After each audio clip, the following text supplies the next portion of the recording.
یہ بات چیت کا سلسلہ دوبارہ شروع ہو سکے گا؟ اور یہ اتنا سیریس ٹرسٹ ڈیفیسٹ ہے بٹوین ایران اینڈ امریکہ، کیا یہ ختم بھی ہو سکے گا، یا ہمیں یعنی کہ پاکستان کو پھر ایک مرتبہ بیچ میں جمپ ان کرنا پڑے گا اور دونوں کو بٹھانا پڑے گا، میڈیشن کرانی پڑے گی؟ جی تھینک یو.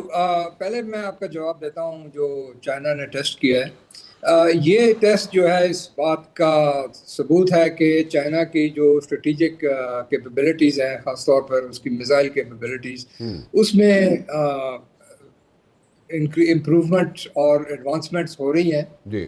اور اس کا مقصد یہ ہے کہ جیسے آپ نے بھی ذکر کیا ریجنل ہیجمنی، یہ ایشیا پیسیفک میں آپ کو پتہ ہے امریکہ کا ایک الائنس ہے، کوڈریلیٹرل الائنس ہے، آکس الائنس ہے. تو وہ اس کا مقصد یہ ہے چین کو کنفرنٹ کریں، چین کو کنٹین کیا جائے اس خطے میں. تو اور اس کے علاوہ چین اور امریکہ کے درمیان تائیوان کے حوالے سے بھی کافی مشکلات ہیں، کافی مسائل ہیں. تو یہ جو ٹیسٹ جو چین نے کیا ہے اس کو اس بیک گراؤنڈ میں دیکھنا چاہیے کہ اس کا میسج کیا ہے. ایک تو بڑا کلیئر میسج جیسے میں نے عرض کیا وہ یہ ہے کہ چین کی جو ٹیکنالوجیکل ڈیولپمنٹس ہیں اس ایریا میں، اسٹریٹجک ڈومین میں، میزائل کیپیبلٹی میں، وہ اس کی عکاسی کرتا ہے، اس کو ڈیمونسٹریٹ کرتا ہے. اور یہ ایک پروگرام ان کا چلتا آ رہا ہے اور آگے بھی وہ اسی پروگرام پر قائم رہے گے. دوسرا یہ ہے کہ اس کا سگنل ہے کہ جی آپ اب ہمارے ساتھ اس قسم کی کنفرنٹیشن نہیں کر سکتے ہیں. ٹھیک. اور اگر کنفرنٹیشن کرنا ہے تو پھر یہ آپ کو اس کا سامنا کرنا پڑے گا جو ہم نے ڈیمونسٹریٹ کیا ہے.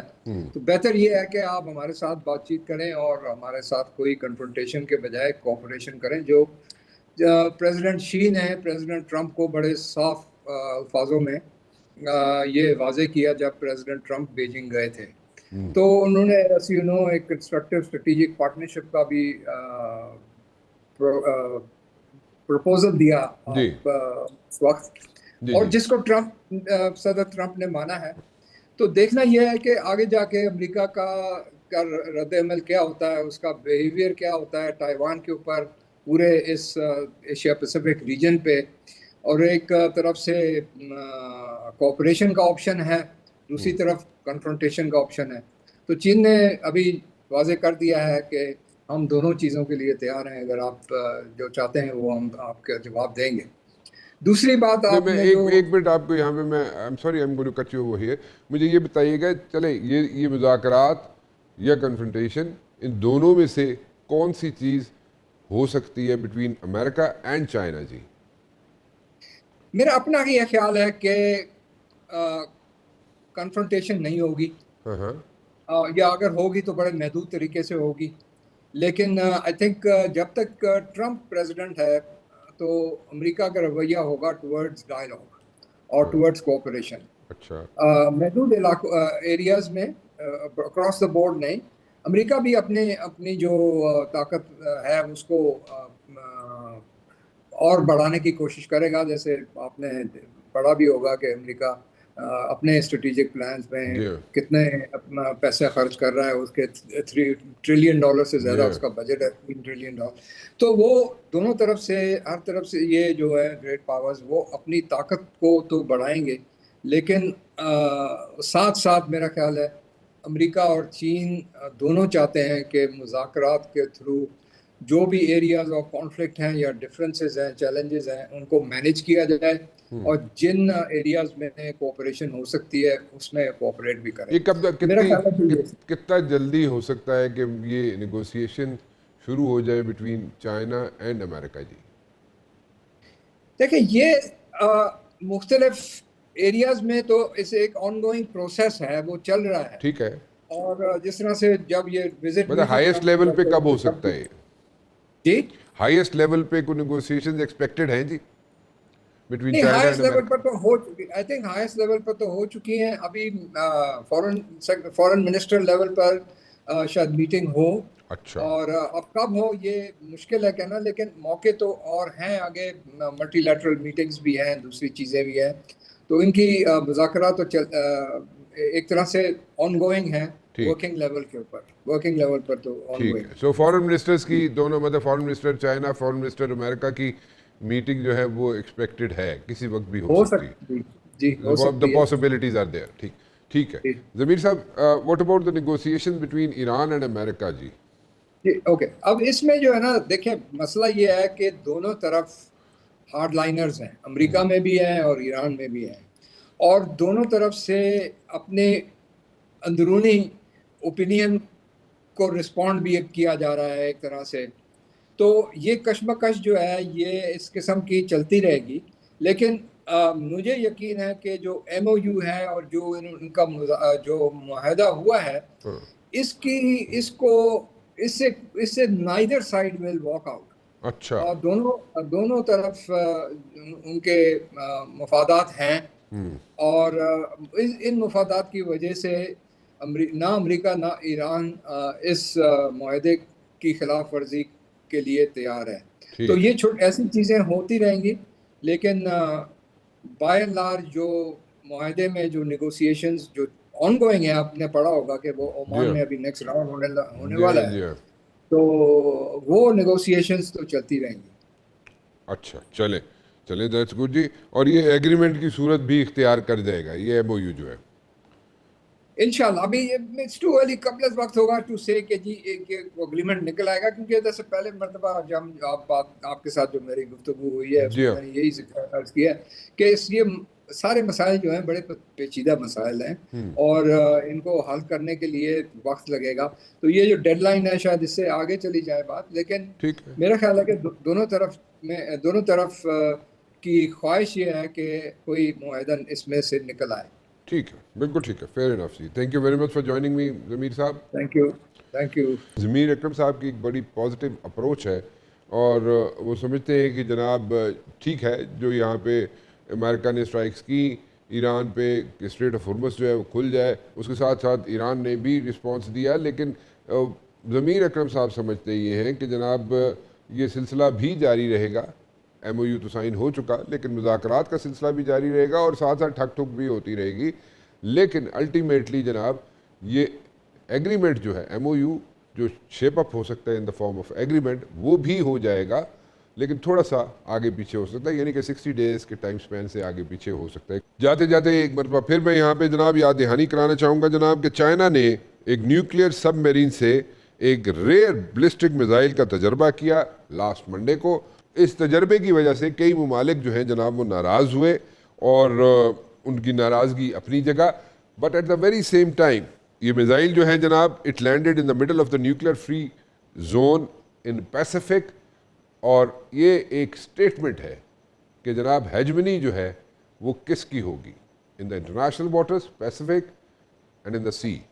ہیجمنی کس کی ہوگی آئندہ آنے والے دنوں میں. It's just like making a statement. فی الحال رانا مبشر کو اجازت دیجیے, کل 8 بجے پھر حاضر ہوں گا. ٹل دین اللہ حافظ.